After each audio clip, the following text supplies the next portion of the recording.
La historia es como un zombie, está viva y muerta a la vez. Bueno, muerta porque ya pasó, y viva porque cada día sabemos más sobre ella. No todo está escrito ni es definitivo, y menos mal, porque si no, ¿qué pintábamos aquí nosotros contando estos rollos macabeos? Pero sí, por suerte, hay mucho que contar. Bueno, el tema de hoy, por ejemplo, que se centra en una ciudad que no es una ciudad cualquiera, de la que sabemos menos posiblemente incluso los que hemos nacido en ella, o los de Bilbao, que ya sabemos que son de donde quieren. Me refiero a Madrid.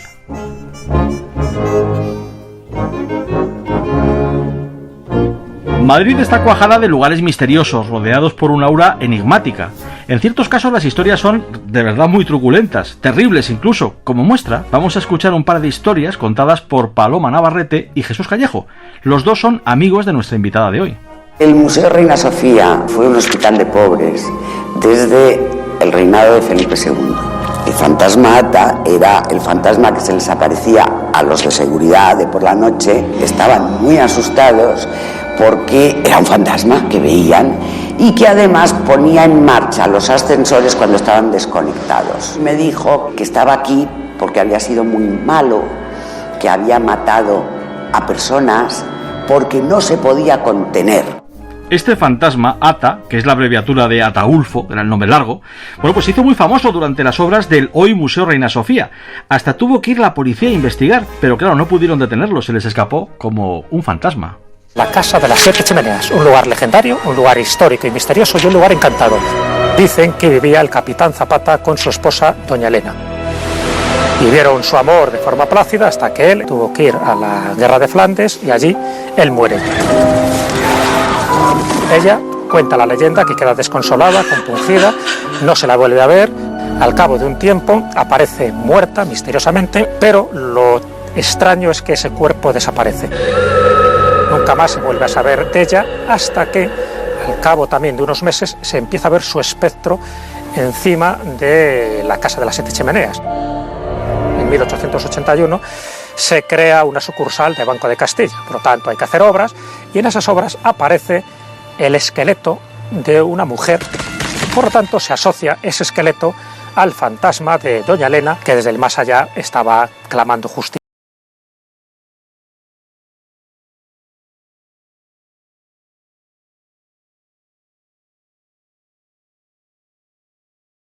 Pero este mucho más romántico. En fin, todo esto solo era para abrir boca. Nuestra invitada nos va a contar muchas otras cosas curiosas, impactantes, la mayoría a medio camino entre la historia y la leyenda. Ella es Clara Tahoces, escritora premiada, periodista, grafopsicóloga, por una mujer que ha dedicado parte de sus esfuerzos a escarbar en el pasado de Madrid y sus misterios. De hecho, acaba de publicar una edición revisada y aumentada de un libro que ha sido, bueno, y es un gran éxito desde hace ya bastantes años, Guía del Madrid Mágico.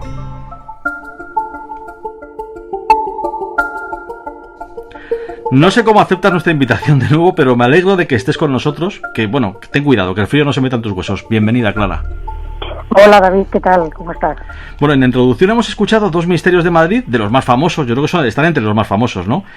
Quizá ahora podríamos ir un poquito hacia atrás, al origen de este nombre de Madrid, ¿no? Que no parece que esté del todo claro, ¿no?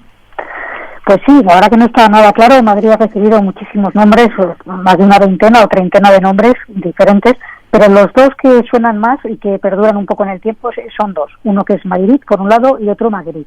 Maghrib sería el nombre designado por los musulmanes para lo que es Madrid hoy, que vendría de la palabra Mayra, significa madre o matriz, y del sufijo it, que significaría lugar, o sea, que sería algo así como el lugar de la matriz, o el lugar de la madre, ¿no? Y luego está Maghrib, que derivaría del árabe Maghrib, que significa el fortificado, pero no está muy clara la etimología. La verdad es que se cree que es una evolución de la palabra matriz, de ahí pasaría a Madrid, y luego Madrid. Bueno, los orígenes de Madrid como estos los orígenes solamente etimológicos, la palabra, el nombre, pero de Madrid como población, como lugar, porque por ejemplo, ¿quién es ese tal Ocno Vianor? Bueno, Ocno Vianor es una larga historia legendaria, igual que en otras ciudades, como por ejemplo Roma. Nos cuentan que Rómulo y Remo fueron amamantados por una loba, y nos es difícil creer, pero incluso existe una escultura que los representa y es un símbolo, ¿no?, en Roma. Nosotros tenemos al príncipe Ocnovianor, que pues se dice, según la tradición y la leyenda más antigua, casi incomprobable, que cuando se acabó la guerra de Troya, las diferentes suertes que corrieron los habitantes, pues uno de ellos sería el príncipe Bianor, que huyó y se estableció en unas tierras de lo que hoy sería Albania. Tuvo 2 hijos y el heredero era Tiberis, que a su vez tuvo 2 hijos y a uno de ellos lo llamó como a su abuelo, que era Bianor. Bianor vivía con su madre vivían en Manto hasta que él tiene un sueño con Apolo. Apolo le dice que tiene que marcharse de ahí porque si no va a morir gran parte de la población. Él se lo cuenta a su madre por supuesto no le cree, hasta que empiezan a fallecer gente en el reino. Entonces en ese momento consigue el permiso para viajar y la única consigna que Apolo le había dado es que tenía que viajar a un lugar donde donde se pusiera el sol, es decir, imagínate, a cualquier lado, ¿no? Viajó mucho, se estableció, llegó una noche muy cansado y se estableció a dormir en unas tierras que dicen que había abundantes madroños y agua, y de ahí tuvo otro sueño. En este sueño se le reveló un poco que ese era el lugar donde debía establecerse. Él habló con los habitantes que ya vivían ahí, que eran los carpetanos, y que curiosamente esperaban una señal de los dioses. Cuando él les dice yo soy la señal, no le creen. Entonces, cuando ya se ofrece él un poco a morir por ellos, pero siempre y cuando creen la ciudad, se crea una especie de fortín, una especie de templo, y lo consagran, según las órdenes de Apolo, a Metradirta, que sería Cibeles. Y de ahí, cuando él muere sacrificado, como él había dicho que tenía que ser, su tumba supuestamente desaparece y eso se convierte pues en lo que hoy sería en Madrid. Fíjate qué historia, sí. ¿No? Es una historia muy curiosa y además te confieso que no la conocía, porque hay veces que, tú sabes, ¿no? Que siempre dices, oye, pues vamos a contarlo mejor, pero la puedes conocer de algo, ¿no? En este caso no la conocía. Si tuvieras que elegir 3 ciudades que fuesen verdaderamente núcleos de misterios, de enigmas, de leyendas, todo esto, ¿no? ¿Madrid estaría entre ellas? Yo creo que sí, porque Madrid es una ciudad con un pasado muy antiguo. Estamos hablando de que los orígenes de los primeros poblamientos están en el Paleolítico Inferior, es decir, hace más de 300.000 años, y tiene mucha historia y mucha leyenda, como estamos viendo, ¿no? Entonces yo lo elegiría. Y elegiría también, por ejemplo, si me dices que me quede con 3, Santiago de Compostela, que también creo que tiene muchísima magia, mucho misterio, y Nueva York, que aunque parece que es una fundación mucho más moderna, está repleta de símbolos de todo tipo, especialmente los símbolos masónicos, y es muy curioso pasear por Nueva York y te vas a encontrar nuestros símbolos en lugares que dices, son de tránsito y perfectamente reconocibles por los habitantes, pero no saben lo que están viendo realmente, ¿no? El símbolo que representa. Sí, muchísima simbología. Es un país moderno, ¿verdad? Estados Unidos, pero tiene ya mucha simbología acumulada en muchas ciudades. Washington también es otra, ¿no? Pero exacto. En Madrid, ¿cuál sería para ti? A ver, hemos hablado ya de este Ocnovianor, ¿no? Pero ¿cuál sería el enigma más antiguo del que se tiene constancia? Pues mira, yo te diría que, aunque hemos hablado de Ocno, diría que la propia creación de la ciudad, porque realmente no sabemos mucho. Sabemos que pasaron por aquí muchos pueblos y que, pues hay incógnitas hasta en el escudo, en la bandera, en todo.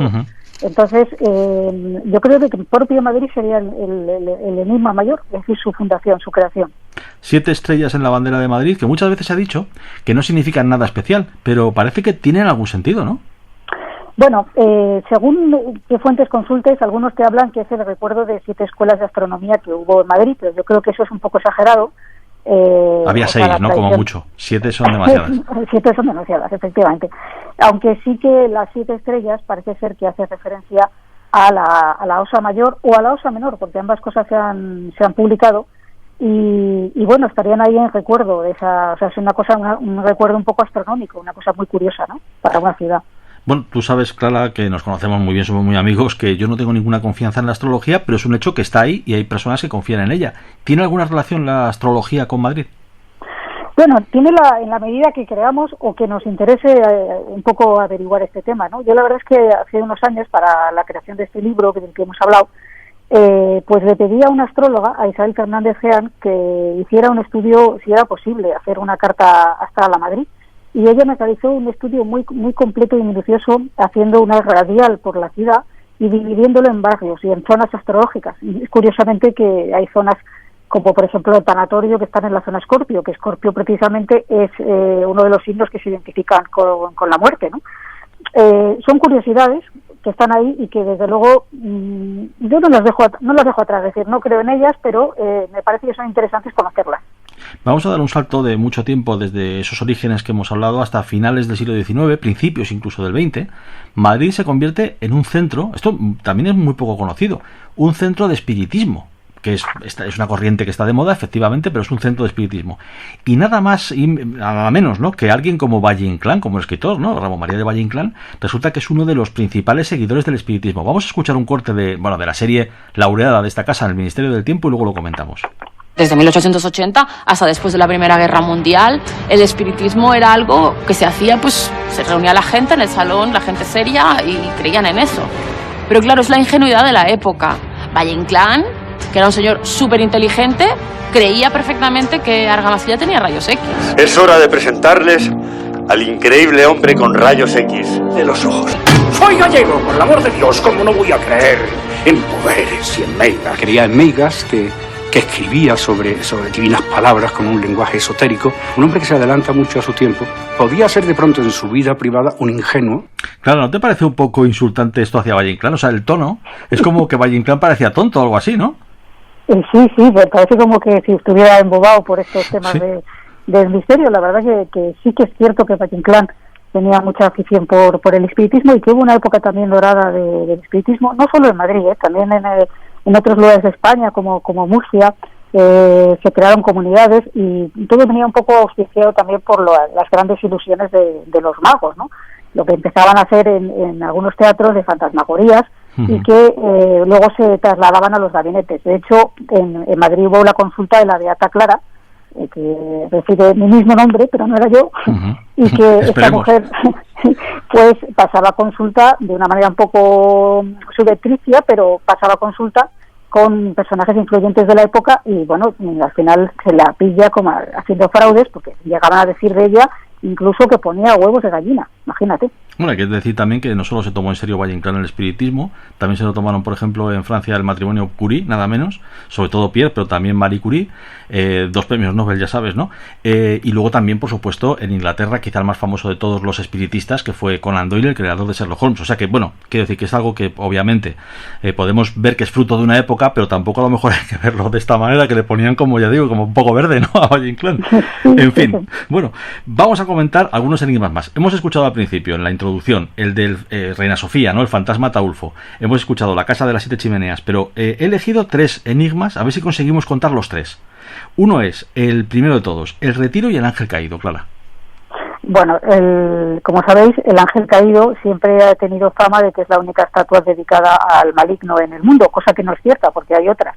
Pero sí que es curioso que, bueno, primero por la belleza de la fuente y el escultor Ricardo Belver, que fue premiado en la Exposición Nacional de 1870, pero curiosamente, y esto lo sabes mejor tú que yo, David, que se encuentra a 666 metros sobre el nivel del mar, lo cual no deja de ser curioso, y si la ves desde arriba, es decir, si por ejemplo vamos a Google Maps y enfocamos esta fuente en su conjunto, veremos que salen unos brazos que formarían un poco una estrella, que sería el lucero del alba, que no era otro, que se asocia con Lucifer, ¿no?, con Lucifer, con el ángel caído.